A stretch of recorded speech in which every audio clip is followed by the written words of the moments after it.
সিরিয়ার president Bashar আল আসাদের ২৪ বছরের শাসনের অবসান ঘটেছে বিদ্রোহী গোষ্ঠী হায়াত তাহরির আল শামের আক্রমণের মাধ্যমে। বার্তা সংস্থা রয়টার্সের তথ্য মতে বিদ্রোহীদের চাপে প্রেসিডেন্ট আসাদ ৮ ডিসেম্বর অজানা গন্তব্যের উদ্দেশ্যে রাজধানী দামেস্ক ছেড়েছিলেন। তবে ভারতীয় গণমাধ্যম ইন্ডিয়ান এক্সপ্রেসের বরাতে জানা যায় বাশার আল আসাদকে বহনকারী বিমান বিধ্বস্ত হয়েছে, এমনকি বিমানটিকে গুলি করে ভূপাতিত করা হয়েছে বলে গুঞ্জনও উঠেছে। গত ২৭ নভেম্বর আলেপ্পোতে বিদ্রোহীরা অভিযান শুরু করার পর মাত্র ১২ দিনের মাথায় দামেস্ক পর্যন্ত পৌঁছায় তারা। এই আক্রমণের ফলে শুধু আসাদের পতন হয়নি, বরং তার বিদেশি মিত্র রাশিয়া ও ইরানও সামরিক ও কৌশলগতভাবে ক্ষতিগ্রস্ত হয়েছে।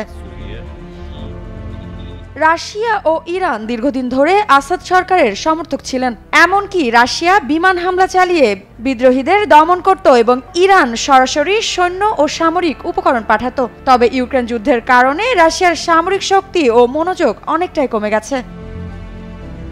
বিদ্রোহীরা আলেপ্পো দখলের পর হামা, হোমস এবং শেষ পর্যন্ত দামেস্কে প্রবেশ করে। এরপর প্রেসিডেন্ট আসাদ এক অজানা গন্তব্যে পালিয়ে যান। এটি তার শাসনের শেষ অধ্যায় হিসেবে দেখা হচ্ছে। আসাদ সরকারের পতনকে অনেকেই সিরিয়ায় ৫৪ বছর ধরে চলা ব্যাথিস্ট শাসনের অবসান এবং নতুন এক যুগের সূচনা হিসেবে বিবেচনাও করছেন। স্বাস্থ্যকর অল টাইম হানিকম, সব সময় অল টাইম হেলদি লাইফ।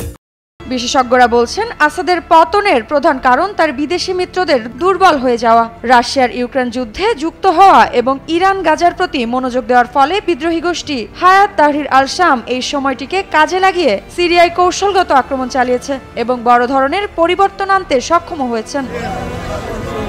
বিদ্রোহীরা সিরিয়ার ভবিষ্যৎকে একটি নতুন ন্যায়ভিত্তিক রাষ্ট্র হিসেবে ঘোষণা করেছে। তবে বিশেষজ্ঞরা সতর্ক করে দিয়েছেন যে সিরিয়া এখনও অস্থিতিশীল এবং দেশটির ভবিষ্যৎ কি হবে তা নিশ্চিত নয়।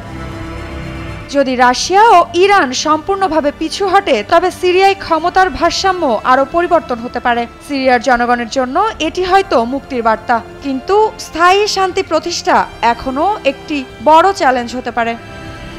মৃত্তিকা বিশ্বাস, নিউজ 24।